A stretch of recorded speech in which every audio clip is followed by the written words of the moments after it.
Panibagong sospek sa pagbastang kay Governor Digamo sumuko sa AFP. DILG Secretary Benhur Abalos nanawagan sa mga natitirang sospek na sumuko na at napag-alaman naman na nagtatago si Congressman Teves sa Cambodia. Ayon nga sa source ni Ramon Tulfo, ay tila nga pinoprotektahan ito ng malalaking drug lord sa Cambodia. Kung bago ka pa lamang sa aking channel ay mag-subscribe ka na at tumutok lamang sa video na ito para sa buong detalye. We would like to announce that as a result of continued investigations of this Special Task Force Digamo, was able to file a total of 30 complaints against the perpetrators, 4 arrested and 12 John Does, relative to the attack of the person of Governor Digamo and 26 other victims. This consists of 9 murder complaints, 15 frustrated murder complaints, 3 attempted murder complaints, and 1 for violation of RA 10591, illegal possession of firearms, and 2 for violation of RA 9516, violation or possession of explosives. As we speak, Task Force Digamo is still in pursuit of the remaining John Does who are involved in these murder cases. In a related development, we welcome the report of the surrender of at least of 1 other suspect who is now under the custody of the AFP, who will in turn be turned over now to the NBI. Inuulit ko, may magandang pangyayari na kung saan merong isang nag-surrender, no, na part daw ito ng team doon sa pagpaslang kay Digamo. Pag-surrender niya sa AFP at ngayon ay iti-turn over sa NBI. We understand that the suspect has vital and critical information that we hope will pay for the resolution of this case the soonest possible time. As these investigations were underway, the PNP CIDG implemented 10 search warrants for firearms and explosives, including those owned and or controlled by Congressman Arnulfo Alipit Teves Jr. or his associates. These search warrants were an offshoot of the PNP's investigation into the murder of 3 persons in Dumaguete City in 2019, namely Miguel Lopez Dungog, Lester Bato, and Pasito Lebron.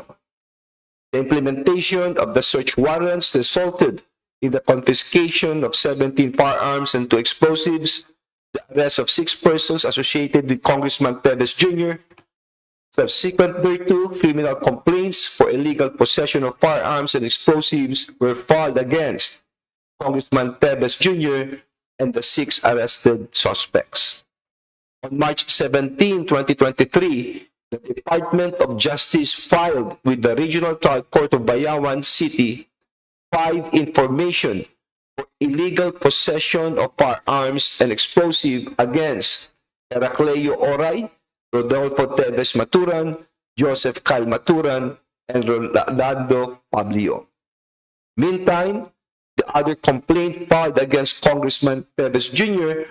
and Jose Palo Gimarangan for illegal possession of firearms and illegal possession of explosives will undergo regular preliminary investigation.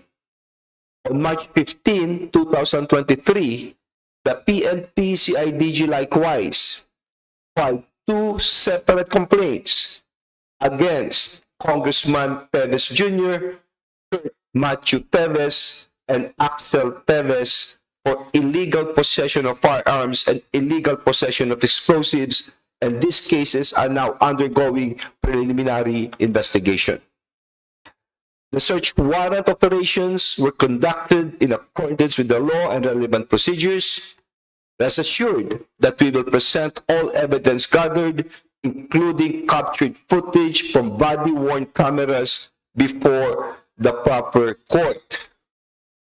Finally, we wish to assure everyone that the government remains steadfast in its desire to resolve these cases, and we will not stop until we bring justice to the victims of these heinous crimes. Sa ilang pang kasama rito sa karumal-dumal na kasong ito, muli hinihikayat namin kayo na sumuko na. Nakita niyo po, ang mastermind nito, walang konsensya. Baka kayo pa ho ang ipapatay nito. Mas mabuti nang sumuko na kayo. Sa inyo pong lahat, ito po ang aming report. Kamukha na sinasabi ko, ito po'y sa utos ng ating mahal na presidente. Nakita niyo umagang ito, ito na ho ang buong pwersa ng ating pamahalaan na tutugis sa mga kumaslang kay Governor Digamo at iba pang biktima at sisiguraduhin ang talagang pananahimik ng lugar ng Negros Oriental ay makamit. Magandang umaga po at maraming salamat.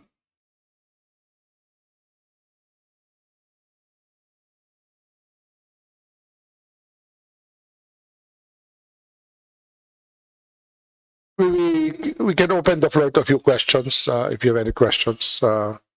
May microphone ba tayo? Miko? Oh, yeah, no. May microphone tayo.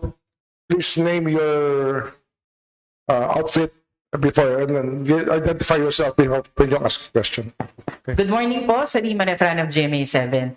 Sir, as you mentioned, may isa na pong sumuko sa AFP and siya po ay iso-surrender. Siya po ay ito-turn over sa NBI. And you mentioned Secretary Abalos na critical and vital information yung maibibigay po niya. Can you give us a bit of details po doon sa impormasyon na bibigyang linaw niya sa kaso pong ito? Actually, mahirap muna i-discuss ngayon ito. I hope you understand dahil it's still going investigation. No? Sana maunawaan ng ating mga kababayan. Ito'y ilan lamang sa mga na makukuha nating mga testimony dahil yung una pang mga nahuli, ito'y dagdag lamang. No? At gusto kong pasalamatan, of course, itong si General Santino, ang AFP at si Secretary Charlie Galvez, wala lang sila ngayon. No? Sa kanila po sumurrender ang taong ito. General, baka pwedeng magsalita kayo para paliwanagan nyo lang kung paano sumurrender po ito.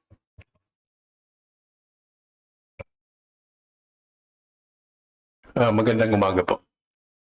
Last Friday, one of the suspects who was one of those named by the suspects who earlier were arrested surrendered to our personnel in Negros, and we will be turning over this suspect to the NBI. Earlier, he underwent medical or physical examination before officially turning over him to the DOJ and the NBI. As I'd mentioned, his name was one of those the suspects earlier arrested mentioned in the earlier investigation. So noong Biyernes ay lumapit sa isa sa ating mga personnel in Negros, and over the weekend we brought him here in Manila. Sir, gaano po ka-importante, Secretary Remulla, yung magiging sasabihin nito pong sumurrender na suspect dun po sa binubuo po nating investigasyon? Very critical. Pwede ko sabihin sa inyo. Very critical ang information niya. Main player, one of the main players dito sa naganap na pangyayari. Itong taong ito, kasama siya. At marami na siyang sinabi, pero ma-validate pa natin lahat at para malaman natin kung gaano ka totoo lahat yan bago natin isama sa wealth of information natin.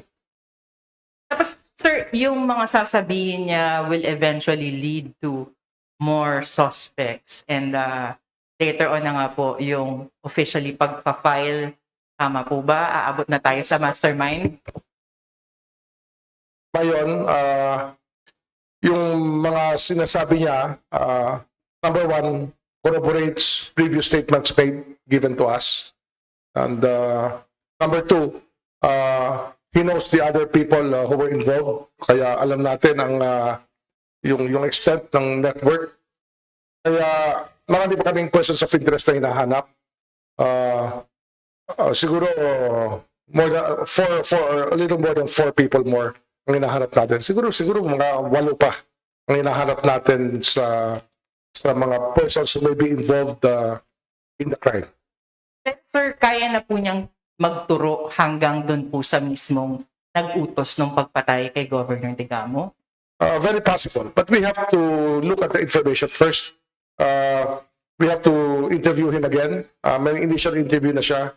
But we have to validate the information and interview him again to make sure that everything is reliable and then ties up with the other information that we have. Clarify that the word used was corroborate. Sa ating mga kababayan, ang ibig sabihin po nito ay lalong pinagtitibay ang iba pang mga testimonya ng iba pang mga testigo. Yun ang importante rito. Hanggang doon nga pinagtitibay laban doon sa mastermind. Good morning po, Secretary Remulla. Johnski 26 TV po, Philippine Vloggers Elite. Ano pong masasabi niyo sa mga balita na kumakalat na sinasabi nila na dismiss na raw yung kaso ni Teves po? Kanya-kanyang perspective yan, no? Pero as far as we're concerned, the cases that we need to prove is being pursued properly. So, pwede yung sabi-sabi, pero kanya-kanyang kuro-kuro na lang yan, sabi-sabi. Pero sa amin, yung sinasabi namin sa inyo, yung alam namin na hawak namin na ebidensya na naroon upang magtuloy-tuloy ang kaso. Siyempre po, yung kung pag may mga lumalabas po na ganito, hindi po natin mayaalis sa isipan ng mga mamamayan na isipin nila na tapos na pala or baka mamaya sinasabi nila na may cover up or something like that. Kaya po. Hindi, walang cover up to. Walang cover up. Maraming salamat po. At makadagdag lang, marami kasing mga kung ano-ano mga balitang lumalabas. Kaya na rin nagpa-press con kami ngayon para malinaw. Siguro naman sa binasa ko kanina na a total of 30 complaints, 13 reklamo laban sa 4 na arrested and 12 other John Does, no, relative to the attack. Napakaraming demanda dito. No?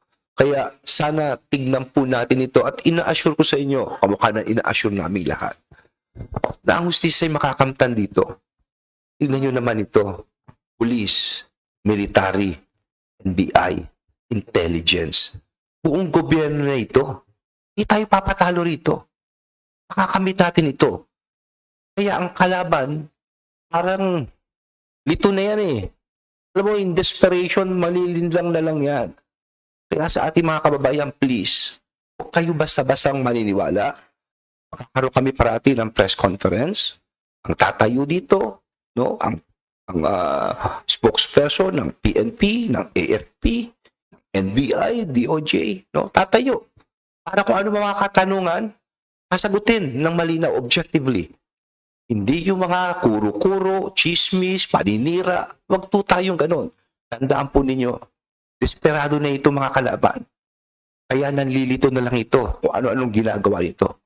But if there's one thing we will promise you, justisya ang makakamtan nito dahil kawawa naman si Governor Digamo at iba pang mga walang kamalay-malay ritong pinaslang ng walang kalaban naman. We will assure you that justice will be done here.